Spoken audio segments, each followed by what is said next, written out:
Welcome, ladies and gentlemen, to week 2 of your weekly movie rewind. Thank you for anyone tuning in. You're listening to Radio DePaul, Chicago's College Connection. I'm your host, Garret Neal, and we're back after the long weekend, a 4-day box office weekend, Friday through Monday.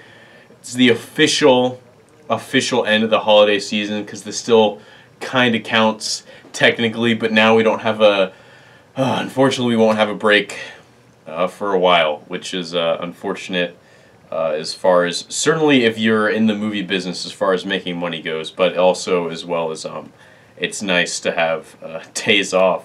But without further ado, let's get right into it. As I mentioned, we'll be going through the box office earnings over the long weekend, and we'll hit on a little bit of news, just really one thing I want to get into, but it's a fun little thing that I want to be sure to talk about, and then end with the new releases. I'm not going to have like a top 5 or anything related to one of the new releases this week because it was a 4-day weekend and the box office numbers just came out and I didn't plan ahead, so I waited until the box office numbers came out to do anything instead of making notes about the new releases earlier, which I could do because we know what those are going to be before we get the box office numbers. So I won't have that, but next week I'll be back at it. It'll probably be related to Maze Runner because that's like the only thing coming out next week. So getting into the box office, Jumanji holding on to the top spot. Congrats to Dwayne and friends and Jack Black. Jack Black's really the most important person in that movie, if we're being honest. And that one's gonna haul in a total of $35,425,000 over the long weekend. Just a drop of 5%. Got an additional 48 theaters, getting its total to 38,049. It's honestly, I think it's probably gonna hold on to it next week as well, just because there's nothing really big holding on.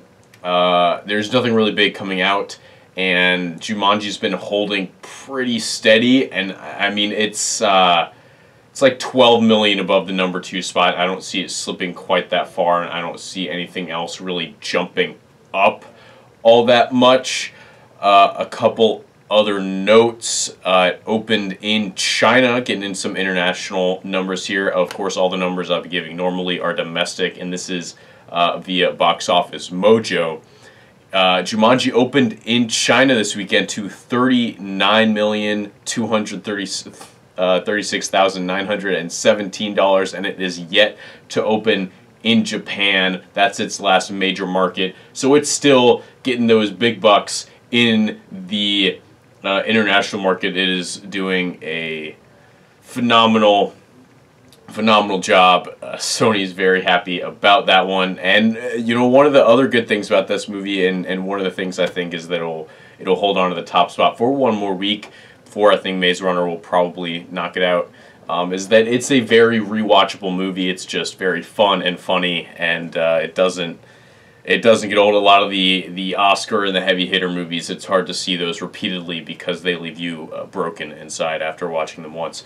Number 2, I mentioned about 12 million behind Jumanji at 23,400,000 is The Post. The Post up 1,278%. Wow, it's amazing. It's almost like it got a ginormous expansion, finally getting its wide release after a few weeks in limited release. It released to 2,819 theaters, did Steven Spielberg's project.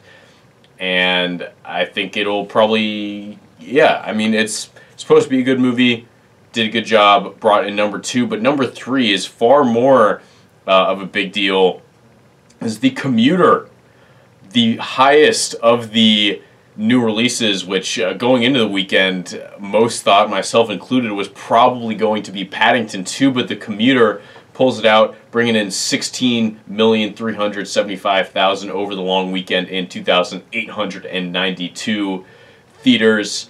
Doing a solid job. This was the sole movie I was really hoping to get to see, like at least 2 movies this weekend. Since it was a long weekend, like definitely more than that. Still waiting on my movie pass to come in, but I did get to see this one because I did really want to see it, and it wasn't too bad. It was it was really just like every other Liam Neeson action movie outside of the Taken franchise. Taken franchise is definitely a little more action-y. This one's a little more mystery thriller with a few action scenes, and it's directed by, oh my god, I'm gonna screw up this name so bad, but it's Kwame Koyesela, and he has directed not only this but also Nonstop and Unknown and Run All Night, which are all very similar Liam Neeson action thriller movies, and it's like literally the same movie as Nonstop, and it was fun, but I don't know that I'd really want to see it again. But I didn't feel like I wasted my time or anything. And speaking of those other movies, just to give like a little bit perspective of how this one's done compared to those. This Nonstop, which came out on February 28th of 2014, made a little less than 21 million, 28,875,635 in its opening weekend. Unknown, which came out February 18th of 2011, made 21,856,389, and then Run All Night, which came out in March of 2015, made 11,012,305. But also worthy noting is that one was rated R. So of course that narrows down the audience quite a bit. The Commuter was PG-13 as well. So perhaps the audience for Liam Neeson action movies going down a little bit, but it still surprised a lot of people in those with those long weekend numbers. So hey, good job. It was a fun movie. Then number 4, another decent surprise here is The Greatest Showman, which just keeps showing up, getting a 15,600,000 in the long weekend in 2,938 theaters. Lost 400 theaters, but still actually, I mean, obviously it made more than last weekend, which it has an extra day. But still, I mean, if we look at the regular 3-day weekend numbers, still came in at number 4, only dropped 9.2% in those 3 days, and it's just holding on. Again, like Jumanji, I think this is another movie that has extreme rewatchability. You can go to it a second time, you can sing the songs along with it, and it's just so fun and positive that it's really easy to just digest over and over again. And I thought that it might lose a lot of its audience to Paddington 2, kind of that younger audience there, but apparently people just want to keep watching Hugh Jackman and not CGI bears. Go figure. It's going to be interesting to see how long that one can keep holding around at about the in the 3-day weekend. It made 12,500,000. We'll see how interesting. How much it'll be able to stay around there for how much longer. Coming in at number 5, if we go to the 4-day weekend, number 5 is going to be Star Wars: The Last Jedi, sneaking in with 15,282,000 in 3,090 theaters, dropping 1,142. That was a huge drop. It's the biggest drop. Downsizing lost 1,600 theaters over the weekend. Oh, that's rough. Ouch. But still, just a huge drop in theaters for The Last Jedi. Still, I mean, considering that drop, I think it still did all right. But I think a lot of that is that Star Wars had this deal when Disney sent it out that each theater it had to hold it for 4 weeks in its biggest theater, and I knew it was going to be interesting this week to see how that kind of running out would affect it, and because now in its 5th week, obviously a lot of people just got rid of it entirely, and I think probably even some people that kept it around gave it to some of the smaller theaters, because Jumanji has been so much more in demand the last few weeks, and even when Star Wars was still in #1, Jumanji was selling out all over the place just because so many people wanted to see it, but they couldn't put it in the theaters that seat 150, 200 people. They had to put in the ones that sit 60, 70. So that was a big drop. If you look at the 3-day weekend, though, Star Wars has actually fell out of the top 5. But we're going to stick with the 4-day weekend because it was a 4-day weekend for most people.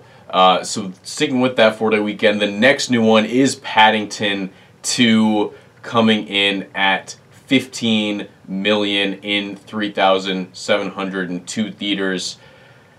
This one definitely surprised me, surprised the people at Box Office Mojo. Did not meet their predictions.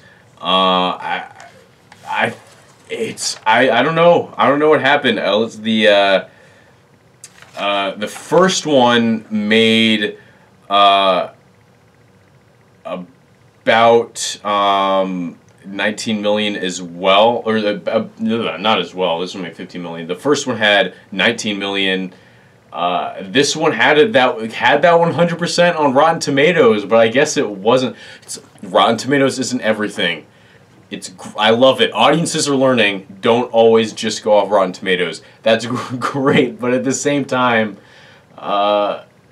this is supposed to be really good. I haven't seen the first one, so I'm not going to see this one without seeing the first one. But I don't know. I don't know. Blows my mind. This one it opened 11 million in England, in the UK, so more than England. And just 4 million more than that here in the U.S. Crazy. At number, going out of the top 5, obviously Star Wars was at number 6 in the 4-day weekend, so we won't talk about that. Excuse me. So yeah, Paddington 2 was that. Insidious at 7, that dropped a ton, 50%, as horror movies tend to do, and the movies in that franchise have definitely done, making just under 15 million, 14,610,000. Just a few other ones to touch on before we wrap up this opening section of the show. Proud Mary, the last big release of the 3 new releases. The Post got a huge expansion, so we kind of count that one. That one made 12 million in 2,125 theaters. This one also performed well under expectations from Box Office Mojo. I hadn't really heard a lot about this one, as I mentioned in the last show. I might go see that one, depending on how many movies I get to see next weekend. I'm hoping I'll get to see, or this coming weekend, I guess. I'm hoping I'll get to see at least 2, maybe 3, but it's definitely not going to be movies coming out this weekend because nothing interests me. Thank you, January movies. But I might want to go see do some Oscar cleanup, pick up some of the ones that I have missed. Speaking of Oscar cleanup, there were a few of those movies that got expansions, notably Tanya jumped into 261 additional theaters this weekend, made 4,211,478,000, and then 3 Billboards, after raking it in the Golden Globes, went back into a wide-ish release at around 1,000 theaters, which is 712 more than it was in before. So that one's, if you missed that one, they brought that one back out there. And yeah, that's going to do it for the box office portion. But don't go away, because we'll be right back after this quick break with the first movies shown in Saudi Arabia in 35 years. Wow, what could it be? And as always, wrapping up with the new releases. There's like 4, and I'm not very excited about any of them, but maybe you will be, so stick around and find out. Thank you for listening to my show. I'm Garret Neal, and you're listening to Radio DePaul, Chicago's College Connection. And welcome back, ladies and gentlemen, to your weekly movie rewind with your host, me, Garret Neal. And you're listening to Radio DePaul, Chicago's College Connection. So Saudi Arabia lifting a ban it's had on movies since the 80s, since 35 years ago, because the cinema promoted mingling between men and women. That was a no-no, so they threw down the hammer. No movies, but they brought them back, and and I think they're probably going to decide that that was the wrong thing to do after subjecting their movie-watching audiences to a double feature of the Emoji Movie and Captain Underpants. You know, not... I guess if we're looking at a positive spin on this, there's nowhere to go but up from there. So everything they see after this will probably be like the greatest thing in 35 years. I mean, the Emoji Movie is just inexcusable. I mean, come on. I mean, we didn't have to give them like the best movie, but like in the last 35 years, like we could have found something that was a little bit better than that, I think. And then Captain Underpants, I never saw it. Heard it wasn't that terrible, but I mean, did they really have the true appreciation of the source material of those books from Dave Pilkey, the genius mind of Dave Pilkey, and the flip-o-ramas where you gotta flip the pages really fast and it was like a mini stop-motion thing? Those were great. And if they really didn't appreciate that, maybe they wouldn't have appreciated the movie as much, but maybe they would appreciate Kevin Hart voicing an elementary schooler. And since they haven't needed movie theaters, there's still no movie theaters. They're working on that, so that the government has to like sponsor places to hold these movies. This one was shown in a cultural hall, and they're not going to get their first real movie theater until March. And their goal is to get 300 theaters, over 300 theaters by 2030. So good on them. Although movies will still be censored in some capacity to ensure that they're fitting the cultural standards of the country. So, you know, it's a start. Hopefully they'll get some higher quality films in the future.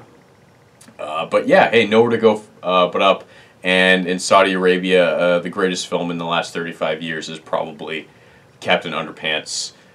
So the creators of that movie can feel happy about that. Moving on to the new releases, we've got 4 of them this week. It's another 3.5 week, because we got the Phantom Thread, which is mostly Paul Thomas Anderson's new movie and Daniel Day-Lewis's last acting performance ever, maybe. At least that's what he says. And that one's getting expansion. Actually got the top per screen this weekend. Grossed $1,145,000 in 62 theaters for 18,468 per screen average. So that one will be getting, it's not like a huge release. It's getting into 500 screens, 500 theaters. But that's more than 62. So if you've been interested in this one, Daniel Day-Lewis, of course, is getting Oscar buzz because he's Daniel Day-Lewis, and has a 92% certified fresh on Rotten Tomatoes right now with the 95% want to see score. Even though the want to see score doesn't really matter all that much. The next one of the true new releases is 12 Strong, the new Chris Hemsworth film telling the story of the untold story of what's the full name? The untold story of the horse soldiers. And this one is they're Chris Hemsworth and co. Michael Shannon's also in this one. some special forces. Michael Shannon's, I don't think, is one of the special. Actually, he is one of the special forces agents. Never mind. But they're special forces guys who are deployed in Afghanistan after 9/11, and so they're trying to take down an Afghan warlord, and they're on horses. This one does not look super interesting to me, and it has not been released to critics, which is never a good sign. So we'll see how that one does. I'm not predicting that one to do that much. It does have Chris Hemsworth in it, so some people go see him for that. And military movies generally do pretty well, but I'm not holding my breath for that one. Den of Thieves is going to be the third new release coming. This one starring Gerard Butler, I believe. Oh yeah, O'Shea Jackson Jr., Ice Cube Jr. is in this one as well. This one is, of course, a crime movie, naturally, and telling the story of some LA police officers and a bank robbery crew trying to pull off a heist on the Federal Reserve Bank, and so kind of that conflict there. This one, actually, yeah, I might check some out. This one is rated R, and it also has not been released to critics yet. So again, that's probably not a good sign. But this one looks more interesting to me. I might check it out this weekend, but again, probably just going to be doing some Oscar cleanup. Maybe checking out I, Tonya and Call Me by Your Name this weekend. But the final new release this weekend is Forever My Girl, which I have not heard of, but it's getting its nationwide release this weekend. This one not starring anyone I recognize, but it's about a country star who's been away from home for 10 years and comes home to the love she left behind. So it should be, I'm sure it's a lovely romantic film, but this one does not have any, God, none of these movies have been, it's almost like it's January, and January is just always bad for movies. So it's not looking too hot this weekend at the box office. I think things are gonna finally get mixed up a little bit next weekend when Maze Runner comes out. I think that's really like the one kind of big thing. I haven't seen the other two Maze Runner films, but I know they were supposed to be like pretty solid. And this one, it's the last one, so I'm sure it'll have, that seems to have a decent following, and since there hasn't been anything else big coming out, I think that has a good chance of grabbing that #1 spot, and then there's really nothing else until Black Panther comes out in mid-February. So it's going to be a rough time, but I'll be here for you guys, living every moment with you. We made it in that half-hour mark that I was looking for last week, though some of that had to do with the fact that I waited until the box office numbers came out to review the new releases, which doesn't make sense because, again, we know what those are going to be. So next weekend, I won't do that. But regardless, that's going to do it for us here. Thank you for listening. I'm your host, Garret Neal. See you next week, and you're listening to Radio DePaul, Chicago's College Connection.